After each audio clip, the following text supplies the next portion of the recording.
Gotta get this branding out of here. So keep your dirty branding. Let me catch you up to where we're at.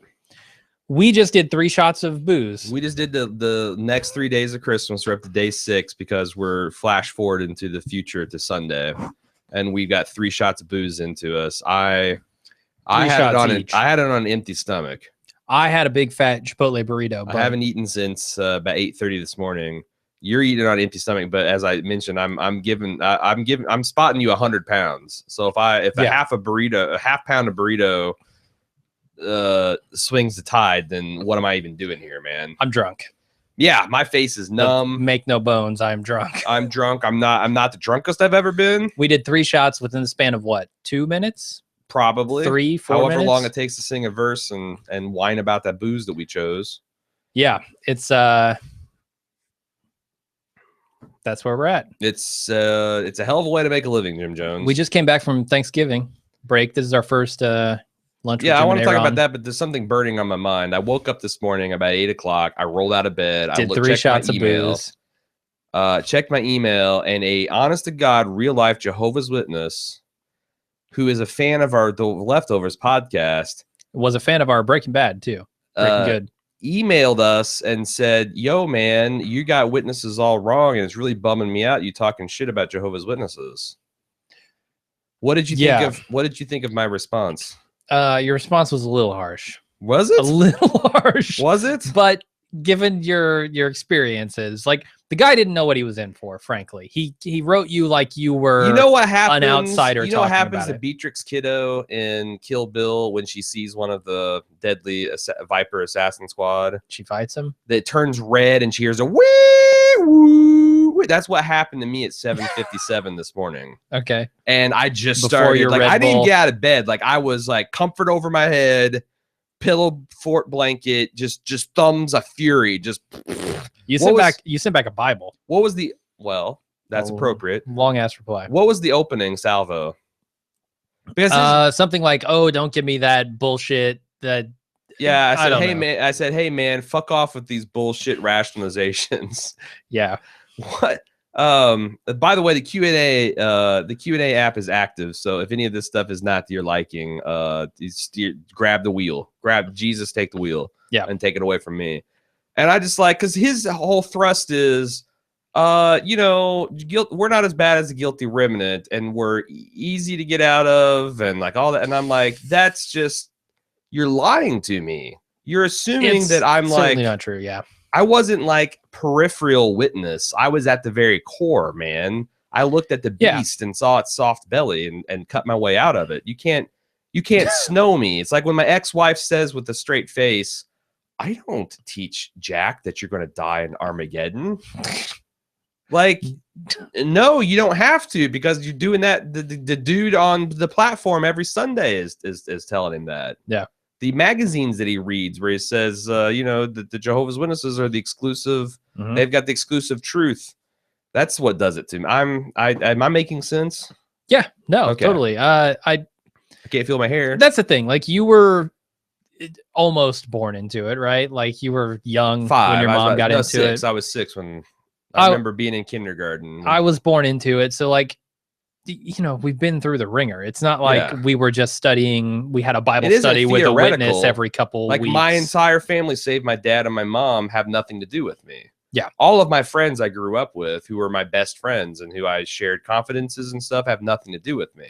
And I can guarantee that we've thought about this more than the emailer. Yeah. Because we've been on both sides of it now at this point. Like, I don't know what more you want. Yeah. Like I couldn't believe some strange, like, and that's the other thing. A Jehovah's Witness that listens to a Leftovers podcast, that watches the Leftovers, is already kind of a shaky, suborbital Jehovah's Witness, right? I don't know. You're watching it has nudity, it has violence, it has adult language. It asks you to think critically about secularism versus, rationalism versus spiritual stuff. Sure. Like that's very subversive. For a Jehovah's Witness to watch that, it's pretty subversive. Yeah, definitely. But then, it's funny because that's the other thing. I've had like 3 Jehovah's Witnesses, 1 ex and 2 current, emailing me. Like there's 2 witnesses that are actively emailing me for like support purposes because they're still in. They've got wives or husbands. One of them has children, and they've realized that this is a bunch of bullshit and lies. But now they exactly where I was 7-8 years ago. What do I do now? Because if I pull the ripcord on this, you blow up your family. Chunk of my life is going to be in jeopardy at the very least. Sure, at the very least. Yeah, I don't think it'd even be in jeopardy. I think it's done. No. Well, it fundamentally changes the relationship. Like you can find families that still stay together on the sly, but even then, really, like you can't go out to dinner with a disfellowship person because if another elder sees you out, you'll get disfellowshipped. Exactly, that's the whole thing. Yeah. But I sent him a whole bunch of links. Like Australia, the Jehovah's Witnesses in Australia just had this big, I forget, Royal Commission on Child Abuse. Because their policies on how they handle judicial punishment is about the worst thing you can conceive if you're a child being abused by a person in power.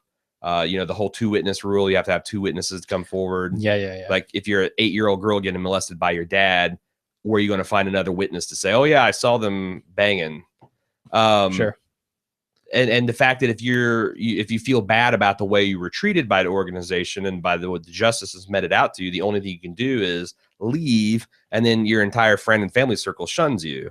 So they're getting destroyed. And also they subpoenaed one of the governing body members that was in Australia to visit his father, I guess, who was in poor health.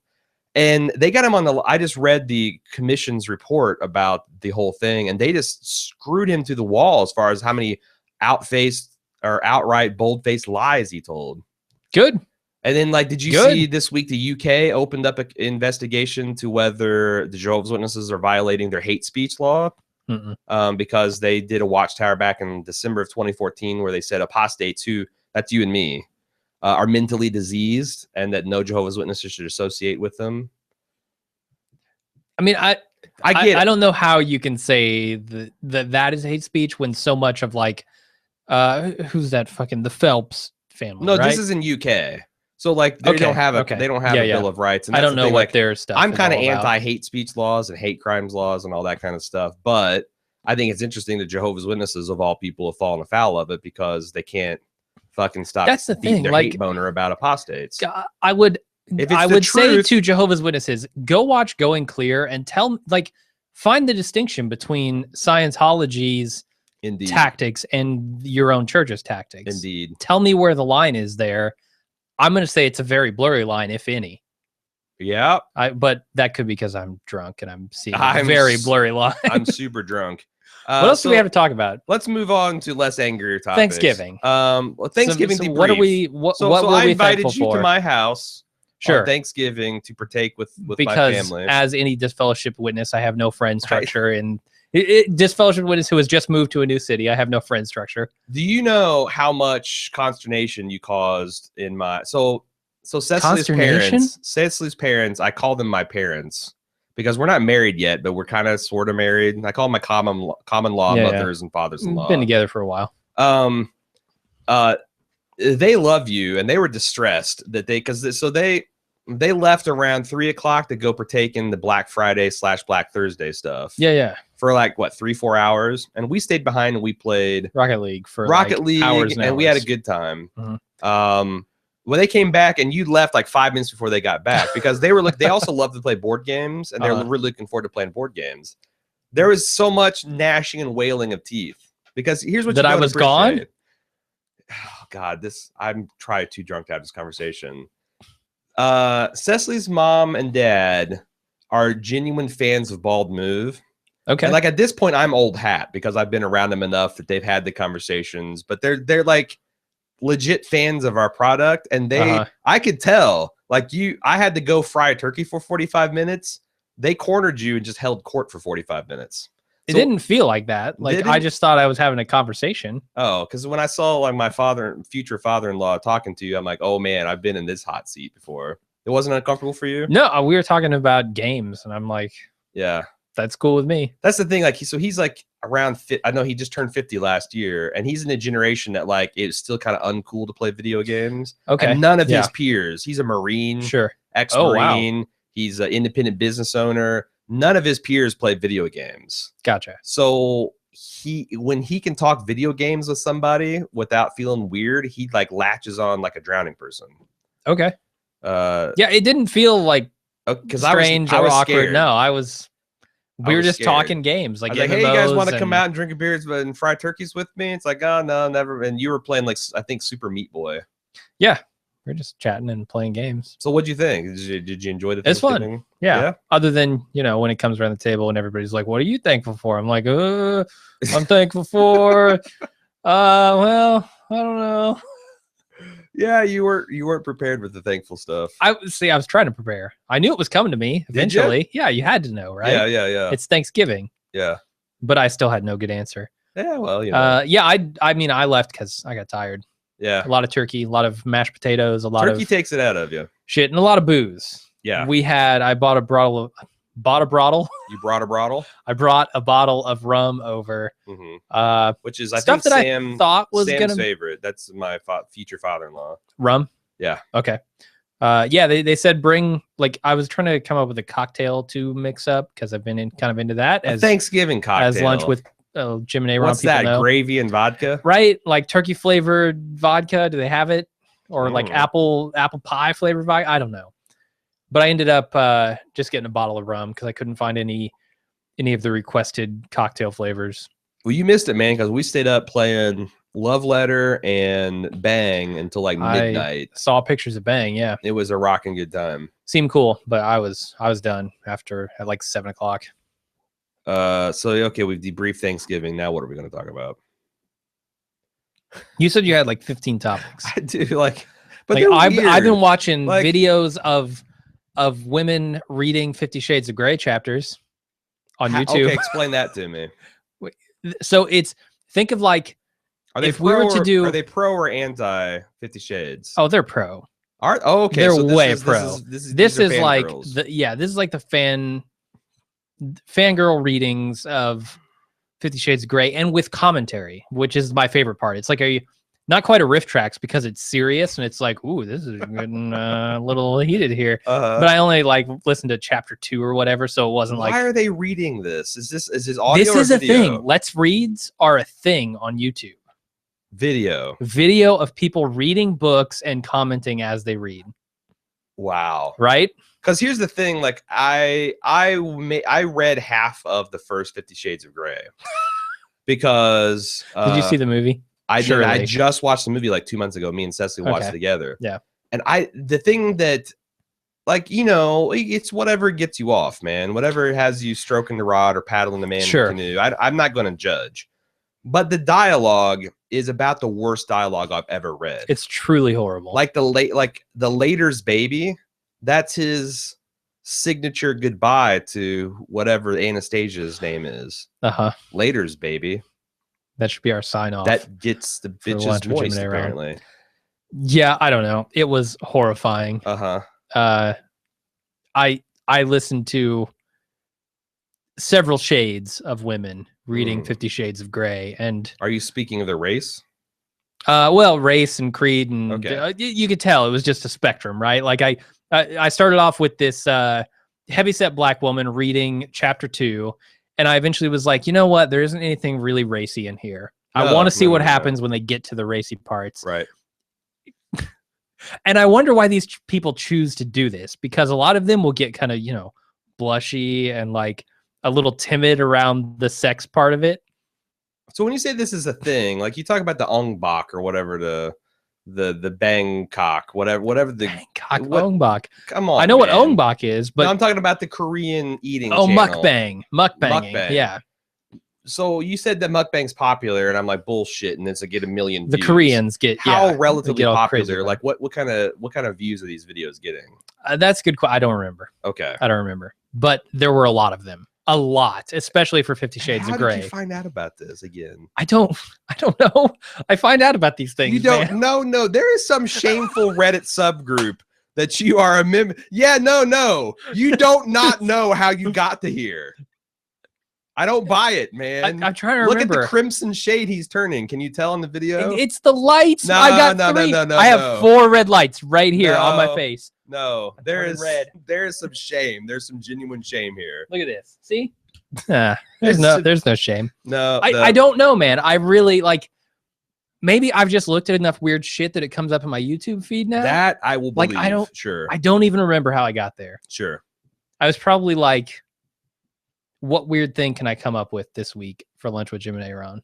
Okay. Because I feel like I've turned into that guy, the weird video guy. Okay. Do we want to do some Q&A? We got some 50 Shades people commenting. Let's see. Dr. Ken wants to know by the way, Dr. Ken is the hero that we can all give credit / blame to for the fact that we had 3 shots before lunch with Jim and A.Ron. Good idea. Buddy. Good idea. Solid idea. He's the Christmas idea man.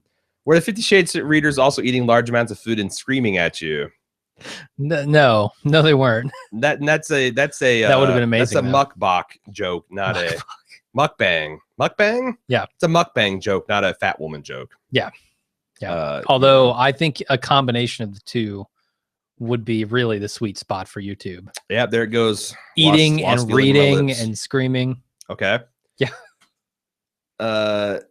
She is geeky says, hey, take it easy on the 50-year-old gamers. I'm in that category and a female gamer to boot. Well, I'm not judging you. She is geeky. I'm saying, how many of your peers play Destiny? You're an exception. You're not the rule. Like there's nothing wrong with that. I'm right on that line. Like when I came through as a prepubescent gamer, there was a very clear like kind of jock and nerd divide. Like it was very much. Nowadays, fucking everyone plays video games. Jocks play them probably more than nerds. Honestly, nerds are doing like quadricopters and weird shit. They moved on. And jocks are like, I would have played sports, but I got into Halo. Yeah, like I blew my knee out in high school, so now I play Call of Duty. Yeah. So yeah, I'm not attacking you. I'm just saying that like in your generation, it must be like if you can't hold court about your experiences on online massively multiplayer games. Sure. So yeah, no, there's no nerd hate here. My God, look at me. Let's see. Fernando R. Rodriguez says, "Hey, this is LOL. This is great. League of Legends reminds me of the movie The World's End. As movie moves along, the gang gets drunker and drunker. Mm-hmm. I'm taking bets on who falls off the chair first. We got pretty secure chairs. Yeah, there's no way. Like I'm locked into the force of gravity is like a fighter pilot. Yep. You'd have to pull 8 G's to get me out of this chair." Freddie C says, "Good God, Jim, that sounds like 50 Shades of Terrible." Did you get a little heated? Did you get in? No. Did you get to any sexy stuff? No, I was purely a spectator in this. Just observing what is out there. What kind of freaky? Did you know that there's about Reddit /r/Gone Wild? Oh, of course. So that's where girls post naked pictures of themselves to get upvotes to feel better about them. Half of them like amateur pornographers. They're all to begin with. Yeah, like they're all. Some of them are real world girls, but most of them are majority of them. It's weird because there's an evolution, right? Like at some point you become something more than. Well, I think it's funny that you can see like a 43-year-old housewife that's like the one less upvoted submission from the 23-year-old cam girl. Well, everybody likes a different thing, Yeah. There's a Gone Wild audio where it's just girls with sexy voices reading erotica. Oh my God. Okay, well they need to add video. They need to go full YouTube 50 Shades and do it. I don't know, man. There's a whole genre of what about nude reading 50 Shades of Grey? How many heavy-set black women are involved? As many as you want. I need a lot. Okay. I require like 30. You got it. All right. You got it. All reading. You can't do it on YouTube. You got to do it on a chorus of Borg. Okay. Yeah. Dr. Kin says thanks. Oh yeah, he's accepting thanks for the result of his experiment. No problem. This is essentially Mystery Science Theater 3000, and he's whatever the Dr. Forrest J. Horrible was. Don't you know that's how Mystery Science Theater? That was the conceit of it. That there was a man that's in a satellite and he's being experimented on by a doctor trying to drive him insane. Right. But this is Dr. Kin. Okay. Yeah. Has he commissioned? Forrester. He's commissioned something too, right? He's made us watch. There's so many doctors who commission things at this point that I'm confused. No, I'm too drunk to answer that question. Okay. Let's see. I was gonna say he's our Dr. Horrible or whatever. Freddie C says Dr. Ken is the Lord's work. Or no.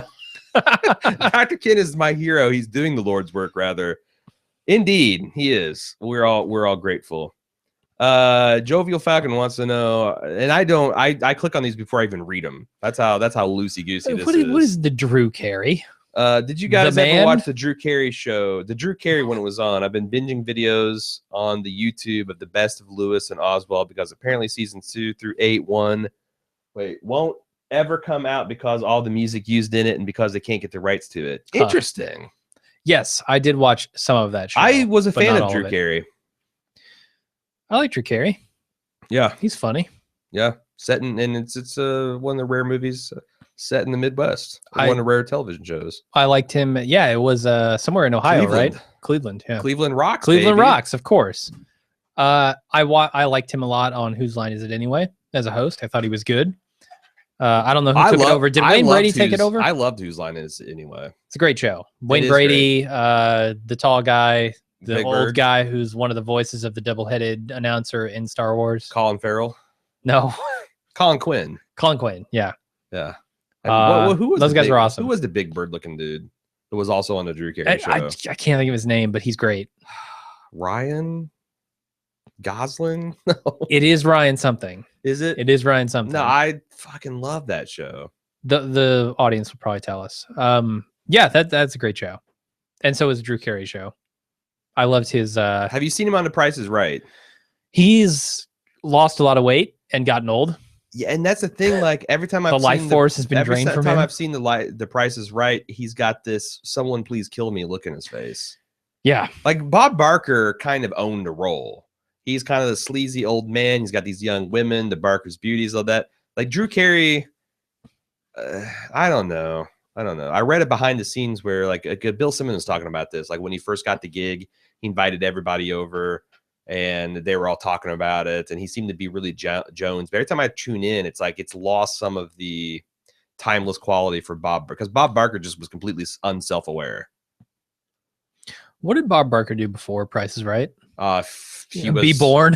Like I just read something on. He's just on the front page of Reddit that Bob Barker was trained as a military pilot in World War II, but by the time he got out of fighter school, that the war ended. Like as soon as he literally got assigned his first carrier, he's going to be flying F-4Us in the Pacific Theater. So he's got this great quote about like, yeah, when the Japanese heard that because he probably used a less sensitive, identifier.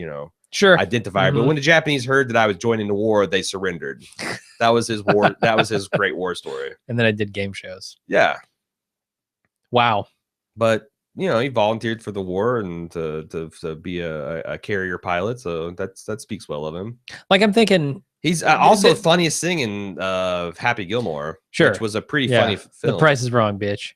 Yeah. Great line. But I'm thinking like, so Drew Carey comes from this massive creative outlet where he's got his own show. He's doing all these funny things. He's writing the show every week. And then he goes into fucking Price is Right, which is just this formulaic as formulaic. It's been going since the 20s, and it is what it is, and he has no control. Like that's got to suck it out of you. Whereas Bob Barker, he didn't care. He's just doing his thing, right? His thing is the Price is Right. That's what he loves to do. He created Bob that Barker's show. Still alive? He's 91 years old. Christ. He was born in Darrington, Washington. Bring him back for an episode. Make him spin the wheel. He was the host of. He's been a game show host since the year 1950. Christ! Until 2007. The man is 6'1". He's a giant. He's big. Mm-hmm. Wow. He's a giant. Says the guy who's like what, 6'2"? Yeah, I'm 6'2", but I'm saying like I'm up there. Sure. This. Everyone needs to stop what they're doing and read the Bob Barker or Wikipedia article, but I can't do that because I'm hosting some kind of lunch thing. We need to get the next question. What? Yeah. No. What was he? Was Jovial Falcon asking us something? Yes, we watched the Drew Carey show. We enjoyed it. Yeah, we did. I also so here's another thing. I'm a huge fan of Johnny Carson, and I own the Johnny Carson DVD collection, which there's like 2 discs for each decade. And it's really funny to go back and see like a young 20-something Drew Carey and his shtick, because he's like made like the funniest thing is he says, I look like the kid on the back of the X-ray specs ad of a comic book. Like, do you remember that? Like the guy's going like looking at his own hand. Yeah, well, shit. This is not landing. I wasn't really a comic book kid, so. Well, yeah, and that's a very like you got to be almost pre-80s comic book kid too. Yeah, which is impossible for me. Johnny Carson's pretty amazing though. The Johnny Carson show is fucking awesome. Johnny Carson also one of the foremost skeptics of his time. He was a big fan of the Amazing Randy. He blew up several psychics on air, like set him up to fail, because he actually whenever he'd have like the spoon bender. I can't remember his name. Was it DeCreskin? Give him titanium spoons. You can't bend those. No, like he'd invite James Randi to be the technical producer. So James Randi would be like, okay, all the spoons that he brought, throw out now real spoons, and watch him try to bend these son of a bitch. Yeah. So James Randi is amazing too. Did he die recently? He did, didn't he? No, I thought he died pretty recently. Yeah, James Randi's got his flaws, but I gotta say he's one of the big. As far as skeptics, still alive, 87 years old. Holy shit! He's one of the big influences because he's one of the big influences in my life because I first became involved with him because of his friendship with Johnny Carson, and then I started following his foundation and. It's a pretty slippery slope. Once you start being a skeptic and questioning things that you can't see and, claims and things like that, I feel like that was definitely one of the forces to help me kind of nudge me out of my cult situation. Yeah. The places I know him from are like, he goes to like, what's that skeptics convention in Vegas? I don't know, but they talk about it all the time on like SGU and Atheist Experience and stuff like that. Is it the James Randi Education? Is the JREF? Is that no? It's really? Some skeptics convention that happens. It's a big thing. All right. But yeah, like Matt Dillahunty's talking about him and met him and the amazing meetup. That's what it's called, right? TAM, yeah. TAM, the amazing meeting. Yep. Because he's the amazing Randy. James Randi was was one of the foremost magicians in the world. Which I feel like it's funny because when he tells his stories, it's great. Yeah. He tells this one story about getting out of a jail cell that it tickled me. I liked it. That's somewhere. I think that's on an SGU somewhere. Skeptics Guide to the Universe. Stargate. No, not Stargate 1. Universal. Stargate Universal. No, Stargate Underwear. Stargate Universe. That's what it was. Let's keep I apologize. I'm having rolling. a hard time keeping the plot to this. You want something else? I want to talk about something else random. What's that? Well, can we get through some of the questions I'm first? going to. We still got a lot of time. We got 30 minutes, man. All right. Settle down. I know you're drunk. Well, the questions are relevant to whatever we've just been talking about. Okay, so like I don't want to switch topics and then come back to Fernando R says, am I watching a trailer for Cocktails with Jim and A.Ron right now? Pretty much. This is Comedy Gold. Sure. Yeah. Pretty much. I don't know that we'll drink 3 shots before Cocktails, but I'm not saying we won't either. I bet we'll drink 4.5 ounces during the show. Louis B says, have you guys ever heard of or played Cards Against Humanity? It's pretty terrible, but fun if you're with people who don't get easily offended. Yep. Cards Against Humanity is awesome in moderation. Yeah. Like the first time I played it, I brought it to the Boston PAX East, and we played with Jesse and Levi and our friend Ian, and it was hilarious. Yeah. But if you play, I had this one friend that like I went out to drinks with my other friend group every Thursday night, and he brought Cards Against Humanity, and we played like 4 or 5 consecutive weeks. Ooh. Like you play it an hour a week with the same group of people, it will get stale fast. Yeah, but even though there are a shitload of cards, an infinite number of combinations, it's like, well, I've heard that card, I've heard that white card, and I've heard that black card, and like, it gets stale. I think it's good if you play for 15 minutes while you're waiting for people to show up, and you don't keep score, and then when they show up, you go on to the main game. But it's also good that they release expansion packs for that. Yeah, all the time. I for how they run their company, I actually think they're a huge model. Max, what is his name? Max. Fuck. Like, did you see what they did this Black Friday? Max Timken. Did you see what they did Black Friday?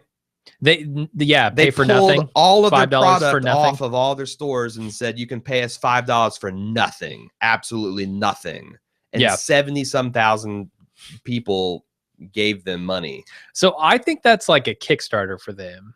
I think they're using that money to do something cool. Did you know that they're actually kickstarting a board game right now called, I think it's called Guess Who's Hitler? Yes, it's kind of like Secret Hitler. Secret Hitler. It's kind of like a werewolf type game. Yeah. It sounds cool. Like all the stuff they do just seems like it's awesome. Like, and that Max guy's doing like he started up his own company to do like physical product manufacturing and distribution. Like awesome, because he's got so much experience with like Kickstarter and doing their own products. And yeah, sounds cool though. Those guys are awesome. They're based out of Chicago too, so Midwest boys. Jovial Falcon. Ryan Stiles plays Lewis on the Drew Carey Show. Yeah, so there you go. I was half right. He was on the UK version of Whose Line. Is there a UK version of Whose Line? I didn't know that. Holy shit. Freddie C says you guys should entitle this entry Drunch with A.Ron. I don't know that we can say that. Drunch? Baby Ruth? Good stuff. Okay. Everyone seems like they're having a good time. I'm having a good time. I want to tell you, so you're a fellow skeptic. Sure. I've been sick for like 3 weeks, and the main thing that's still hanging with me, aside from the slight congestion and the demons, the dry rack and cough, is a persistent headache. So Cecily said, because I'd been on high blood pressure. I was probably. I'm not a very healthy individual right now. But Cecily's mentioned, because I was taking like 2 of those blue Aleve every 12 hours. 2 of the little blue pill. The blue every pills. 12 hours. Every 12 hours. And Cecily said, when I was a teenager, I had a really bad headache. And I went to the several doctors, and one doctor says, you're experiencing a rebound headache. Your body is so used to you taking medicine to make the headache go away that it's like, if you don't take it, you get a massive headache. So you need to like tough out a headache for a day or 2. And then you'll go back to normal. And she told me that for like 4 days. And I'm like, whatever, that's crazy. I'm taking the blue pill that makes my head feel better. But after it just wouldn't go away, and it was like a terrible crushing sinus pain, I decided out of desperation, I don't have my kid tonight. I'm not playing video games. I'm just going to lay on the couch and have Community on in the background and write off the evening. And I woke up. I didn't have a headache. I haven't had a headache since. Nice. Now, I know that like rebound congestion, like if you get like use the nasal spray with pseudoephedrine, that like you can, if you use that for enough time, that when you stop using it, you'll get rebound congestion because your blood vessels have been shrunk down artificially for so long, like rebound to twice their size. Do you think that rebound headaches are a real thing, or is it like at 2.5 weeks of being sick, my body's like, done with the headache stuff, and it was a coincidence? I've never even heard of this concept of rebound. Really? Whatever. No. You never heard of rebound congestion? Because you don't take, as a rule, you don't take medicine when you're sick. I almost never take medicine. Yeah. Which I find insane, because that's the only way I can stay functional when I'm sick. Well, as a result, I'm also not very functional when I'm sick. So you prefer to just fall apart for a very short period of time rather than be functional for 2 weeks but feeling crappy. Is that kind of like if I get sick, I typically take some medicine, but I have to be pretty sick. I have to be like more than just a sore throat and a sniffle. Yeah. But yeah, for a lot of the time I don't take medicine for headaches or anything like that. Have you ever neti potted? No. Because I feel like the only way I was able to get through the 2 podcasts I did is that right before I podcasted, so if you're not familiar with a neti pot, it's literally like I Dream of Jeannie shaped little blue plastic jug that you put a packet of saline, you put a packet of salt in, you mix it up with warm water, you put it in one nostril, you tilt your head, and it flows up into your sinuses and cleans them out and then out the other side of your nose. Nope. Sometimes it comes out your mouth. It's kind of like nope. It's kind of an interesting anatomy lesson. But here's the thing, like this time I got so congested that gravity could not pull the water through my nose. So like where did it go? It just sat there. It wouldn't drain. So I went to my local pharmacy and I got this squeeze bottle neti pot. This is a plastic bottle with dangerous. With a conical shaped nozzle that you screw through the bottle and shove up your nostril. And it's got a silicone nozzle that goes all the way to the bottom. So when you squeeze it, it always squeezes liquid up through your nose.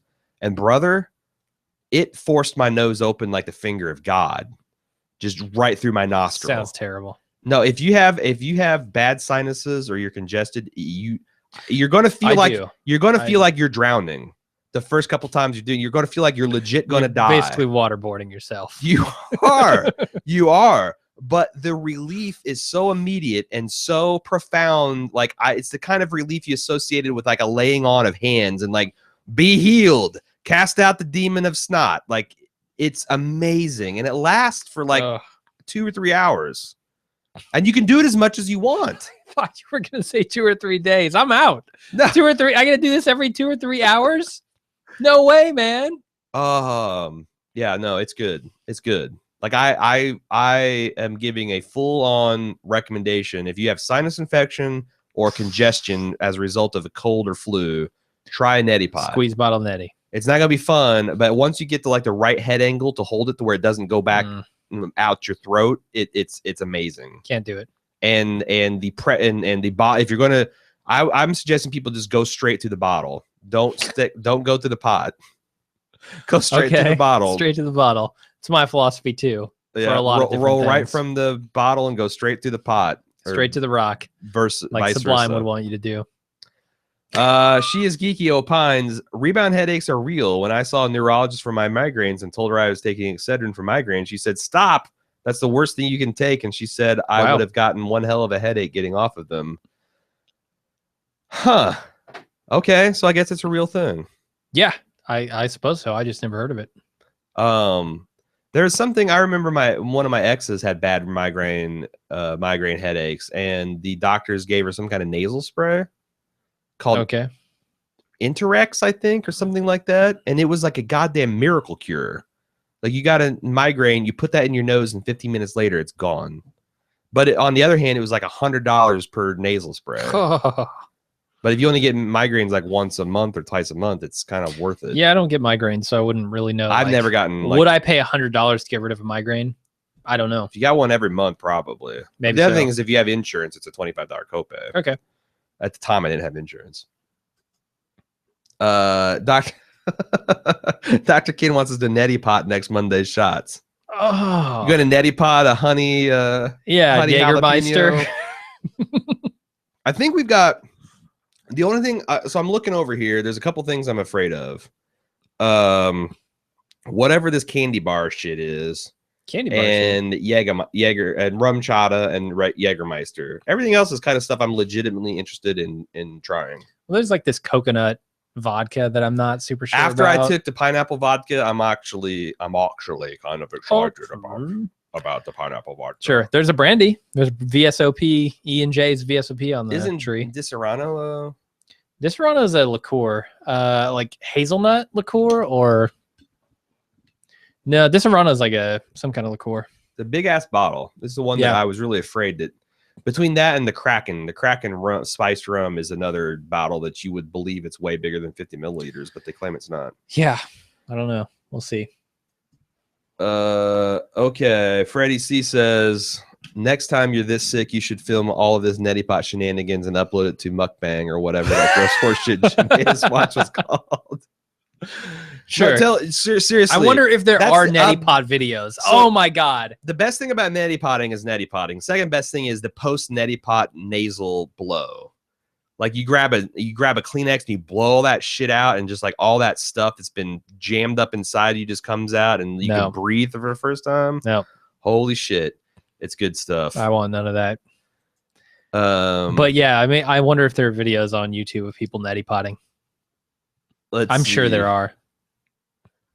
Jovial Falcon says he's just tweeted you, the YouTube user that has all 10 seasons of the UK Who's Line. If you guys want to check it out. It ran from 1988 to 1999. You get to see the first episodes of Ryan Stiles and Colin Mockery. Interesting. All right. So that actually predates the American release. 88? Yeah. Hell yeah, it does. Yeah. Because I honestly think that the US version didn't get started until around 1998. Kind of like, I guess it's like an American Idol deal. Started over UK, and then they brought the personalities over. Yeah, they didn't call it American Idol, but although sure. Ryan Stiles is not British. No. Unless he just really has a great American accent. that he uses all the time. Maybe. Okay. What am I going to talk about now? I'm looking at my notes. I wrote down the sentence fragment. Bluetooth shit will be the modern equivalent of who puts down the toilet seat. I have no idea what that means. So what I'm saying is, like, do you know how much like male and female strife is caused by who puts down the toilet seat and who doesn't, when that's like a 5-second task? And really, I've never understood what the fucking deal with that is. What I found is, like, me and Cecily don't fight about. Well, you don't want to drop into the pot, right? Like, I get it. You don't want your ass covered in. But who sits down on the toilet without looking at the physical state of the toilet? I've done it once in my life. Okay, and have you done it since? No. Why not? Because I learned my lesson. There you go. That's not something me and Cecily fight about. What me and Cecily not really fight about, but kind of fight about is who's paired to the Bluetooth device. I've got the speaker system at home. I want to listen to a podcast while I'm in the shower. What, you need to turn your fucking Bluetooth off. What the fuck? And as more and more get things, in the car and it tries to like the same thing. We're both paired to both of our Bluetooth radios in the car. So like, and it seems like it's a wild, wild west shootout. Like the devices are like, you know, which one's going to win the pairing match? Is it random? Like which one wins? It seems like it. It Just doesn't like seem which like it's not first. the last one where, it's like, it's literally like a digital race. And I feel like that as things get more like that, like you see that, what's that Amazon device? Echo. Yeah, the Amazon Echo. As more and more devices like that become commonplace, I feel like, and more people have like cellular devices and Bluetooth things and whatnot. And the fact that Bluetooth has a range of like 30, 40 feet that like seems to penetrate walls, this is going to be the 21st century version of who left down the toilet seat. Like, I want to listen to my music. You got your cell phone paired to it. You need to turn your Bluetooth off or unpair. Sure. That's not much. I can see that. I'm pretty drunk. My neighbor has a Roku device that I frequently see. Do they? Do you ever hook up to it? Well, you can't. So the way you hook up a Roku is you say pair your devices, and then it shows a code on the screen that you have to enter on the pairing device. So if I could get into their house, or do you think? I imagine a Roku device is not the world's hardest thing to hack. Well, it's a 4-number code. So, well, there you go. However many combinations that gives you. Yeah. I wonder if they lock you out. I might be able to. Like, can you brute force it? Could you get a download that would try like 100 combinations a second? Because that was like a minute. Because I would fucking love to play stuff over the Roku. Yeah. I would love to just turn on like go on Netflix, Hot Girls Wanted or something. Your neighbors are the worst, man. Are they? They shatter the glass on your fire extinguisher case. Out in the hallway. Yeah. I also noticed that they now start, and I know that it's them because there's only 2 people that walk past that fire extinguisher, you and me and those douchebags. Sure. They've lately started putting gum. Although, have you noticed that? It would be the perfect crime.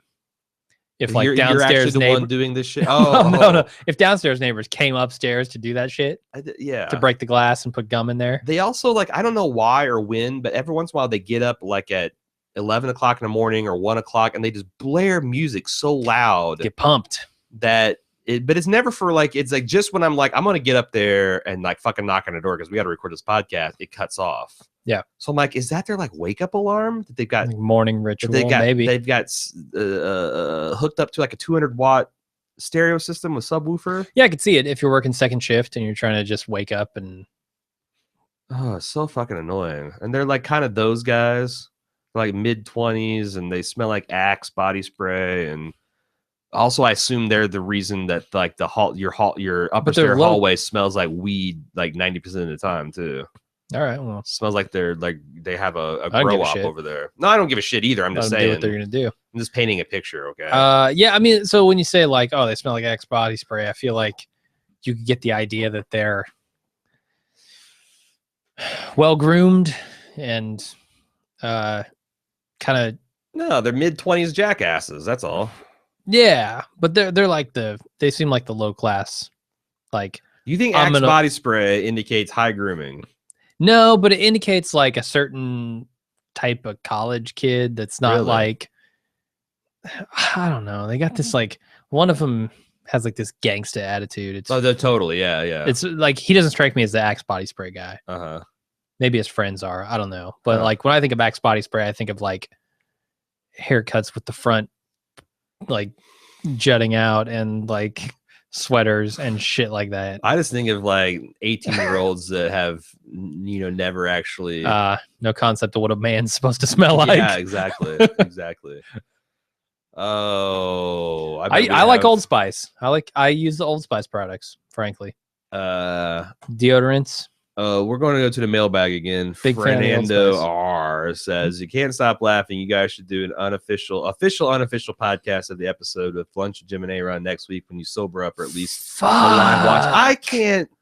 I forgot to record this as a podcast. So we're going to pull some bad audio from our YouTube video this week. Okay. Well, hopefully it won't be too bad with the new setup. But we've actually thought about doing a live watch of a live watch, like something we actually recorded. Yeah. So sometimes when we are being silly in the studio, we're thinking, because we're always trying to think like, what is the next thing that's going to entice the people that are not club members to be club members? And like, one thing we was like, what if we did a live watch of a live watch? And every week we do the live watch of the resulting live watch. Mm-hmm. Like after 20 live watches, what does that even become? Yeah. Like you do a live watch of the Matrix, so meta, and you're cutting Y's and stuff, and then you watch the live watch of that, and next week you watch the live watch of that live watch. So we're cracking jokes on our own comments, like, yeah. I don't know. I think it'd be interesting.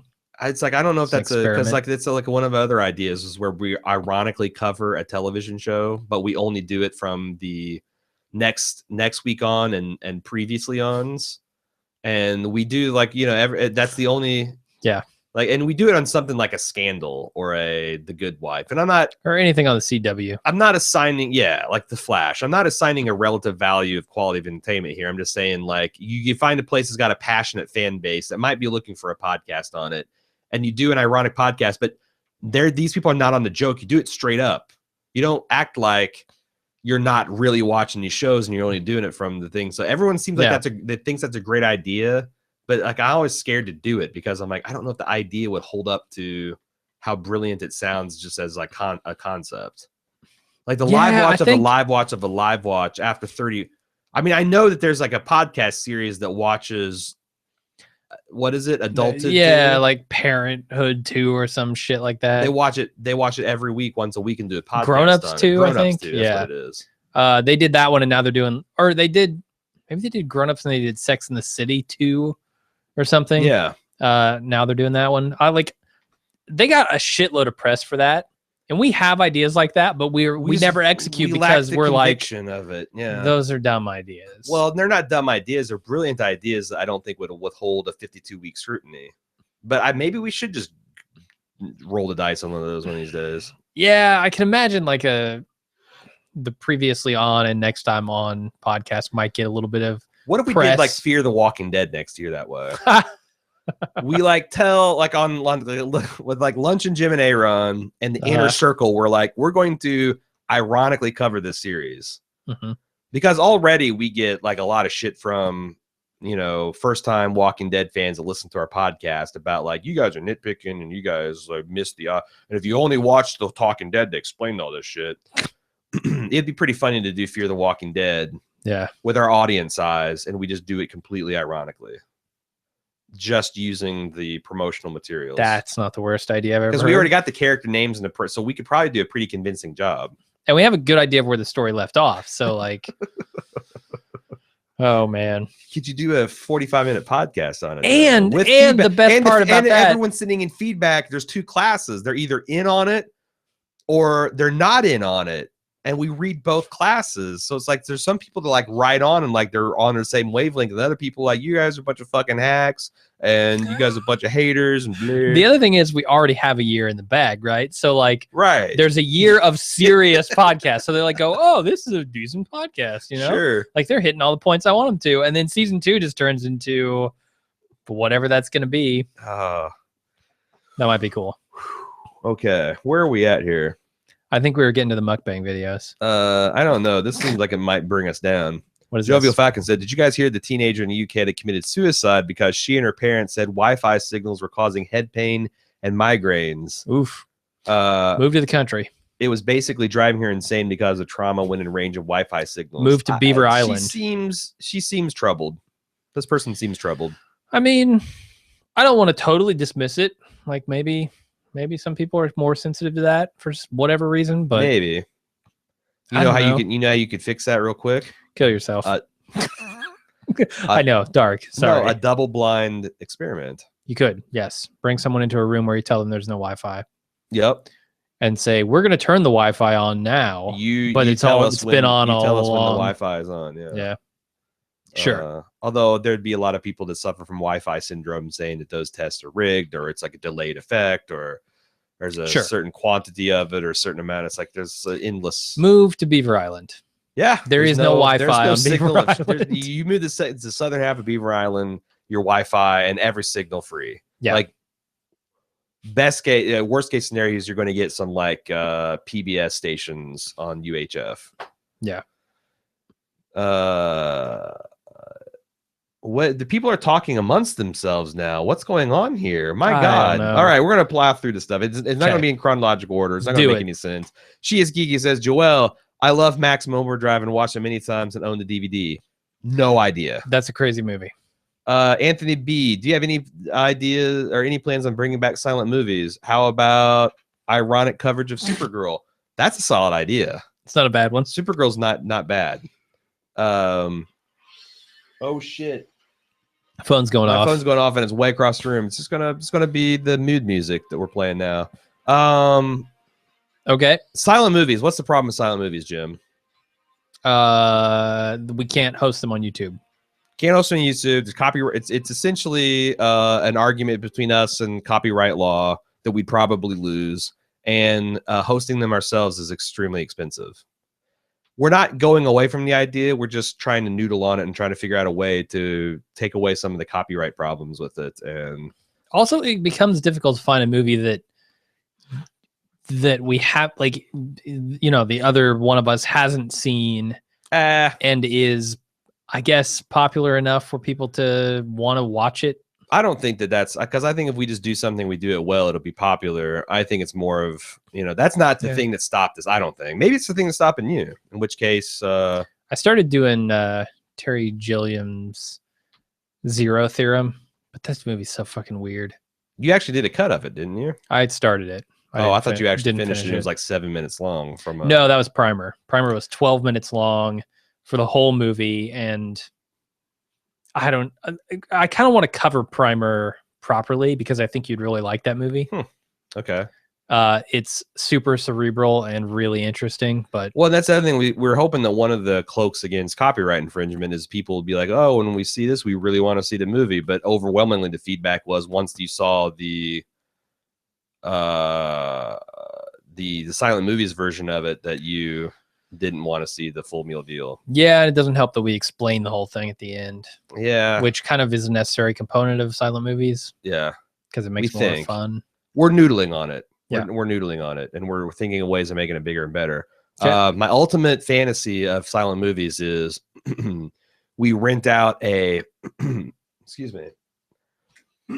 We rent out like one of the vacant areas of the local strip mall or the local mall, and we rent out a vacant vape shop. Yeah, in 2 years. Exactly. And we rent it out, and we essentially kind of like the way they do movie screeners. Like, hey, do you have 30 minutes of time? Would you come and be part of this new game show? We take people off the street and we ask them if they've ever seen this movie too. And we actually play the game show with a real person and have kind of like, it's kind of like the same. You say we, I'm less on board with that idea. Oh, well, fuck you then. Do you want to fight? Do I need to strip down to my waist and what's going on? I think people tune in for us, not like Joe Schmo on the street. You don't think we could host a rockin' funny silent movie with people off the street? I don't know. Do you like jaywalking with Jay Leno? I love jaywalking. Do you really? Jaywalking is my jam. You don't. You're I haven't lying. seen a Jay Leno in like 20 years. Exactly. Because he did jaywalking. I think this is a higher class version of jaywalking, number one. If we're being 100 and honest. If you're being 100. Keep it real. Keep it 100. Dan Gordon loves your t-shirt. Okay, cool. And that's that. And we're deleting his question. Dr. Kin joined the podcast, joined the lunch too late to find out the origin of the Barley Equals Intellect. He'll never know. T-shirt. He'll never know. No, a listener made. No, don't tell him. Don't tell him. He's got to go back. He's got to rewind. You got to go back. Joel W says, random question, has anyone in chat or even Jim and A.Ron had the pleasure of watching Stephen King's Maximum Overdrive? Yep. If not, you're welcome. She is Geeky did, and She is Geeky loved it. I've never. It's good stuff. Have you? What is it? It's it to me. It's sentient trucks trying to kill people. So Transformers. Essentially, yeah. Except they're bad guys. So Decepticons. Yeah, it's the Decepticons if they were Optimus Prime, like all of them. I don't know. It's cars and trucks, and they have them pinned down in like a gas station, I think. I don't know. Wasn't there a Stephen King movie about a killer car? That's Maximum Overdrive. Is it Maximum Overdrive? I thought it was something like not Carey. It was something like no. Roscoe the truck. Cujo? No, Cujo's about a dog. Cujo's about the dog. Carey's about the teenage girl. It's not. No, it's Maximum Overdrive. Okay. Yeah. All right. I thought there was another one. No, it's ridiculous, silly fun. Let's see. Freddie C thinks we should release this Lunch with Jim and A.Ron as a freebie because it'll attract new listeners. I don't know if this is I mean, the fans have spoken, so I guess I can't say I don't know that it's a quality product if the fans are saying it's a quality product. Is it? I have no idea. It's like when Dan Harmon gets super drunk and makes an ass of himself on a Harmontown podcast, and he always like, oh God, I didn't give these people what they paid for. I argue that you did, Dan. Everyone was laughing hysterically at you making an ass of yourself. Sure. So the things I don't like is when he has like these very personal moments of realization, and like that's not super entertaining watching him fall on his face. No, you're wrong. I am 37 episodes into Harmontown now, and I just got through the Pennsylvania episode where his girlfriend at the time, Erin McGaffey, dumped his ass. No, for being they drunk. They hashed out a fight that they had the night before, and it was amazing. It was riveting. It's like the best version of reality TV I can think of, because it's entertaining and funny, but then sometimes it gets real and uncomfortable, and you got to decide like, well, whose side am I on, and who's me? Because they're all kind of damaged, broken, weird people. Like Aaron is so fucking insecure, and Dan is such an asshole. See, I don't have a problem with insecurity. If you're insecure, fine. That's like, yeah, I get that that's a problem for you, but it's not a problem for me as someone who's dealing with you. But like, if they're in your life, it can be a huge problem. Because insecurity is like, I feel like it's the number one cause of crazy behavior. I don't know. I mean, Dan needs the overcompensation. Dan's behavior is Dan's far more disturbing than maybe, but he expresses it a lot differently. Sure. But no, I'm still mainlining Dan Harmon. I'm on like episode 40 of his podcast, which I started at the very beginning. I'm halfway through. No, I'm like episode 20 of season 1 of Community, which is amazing. Yeah, it's a great show. Speaking of he's been fired from twice. We should end this show. We should end the show the way we began it, with a rant against Jehovah's Witnesses. Donald Glover plays a Jehovah's Witness that is, I don't know what kind of Jehovah's Witness he's playing. He's not. Like, it's a Jehovah's Witness written by people who don't understand Jehovah's Witnesses. That think the Jehovah's Witnesses, their defining trait is they don't celebrate holidays or birthdays. Otherwise, Danny Glover would. Danny Glover? No. Donald Glover. Sorry. That's Donald's father. Yes. Donald Glover would never be associated with any of these people. He just wouldn't. He wouldn't do anything with these people. He wouldn't be a star high school quarterback. No, he would never play sports. He wouldn't be a pussy hound. No. What? He wouldn't have friends at this school. No, he wouldn't be going to college in the first place. Yes. Like, that is not a Jehovah's Witness. And I remember you ranting about this a long time ago, and I'm like, Jesus Christ, Jim. But no, it did kind of now. So there's the one episode where they're having the Pan Faith Christmas, which that's the first time he revealed these Jehovah's Witnesses. Does it come up again? Because if it never comes up again, I don't care. But I watched like the first season or maybe 2 of that. It's really good. I don't remember. Yeah, it's a great show. And what's interesting about it is like everyone that's on the show is a small piece of Dan Harmon. They're all fucking Dan Harmon. Oh, he's a writer, so it doesn't make. I mean, it doesn't surprise. But like now that I've like everything, like now that I've heard so many of his podcasts, like I don't know what Justin Roiland does on Rick and Morty aside from the voices. Like co-creator almost seems generous on the part of Dan Harmon because all of the shtick that they do seems like it comes from his mind. From the reputation he has, in my mind, anyway, that's not surprising. Okay, it seems like he's a bit of a control freak, and yeah, you're taking it from the negative angle. Well, I mean, you don't like Dan Harmon. That's all I've seen of Dan Harmon, frankly. You think Dan Harmon's a giant asshole? He's been fired from every fucking job he's ever had because he's an asshole, because he yells at people and berates them and derides them at every turn. Sure, yeah, he's a mean guy. When Sarah Silverman is firing you because you're an asshole, yeah, you're an asshole because you won't compromise with her. Yeah, the creative freedom. Okay, sorry, Dan Harmon.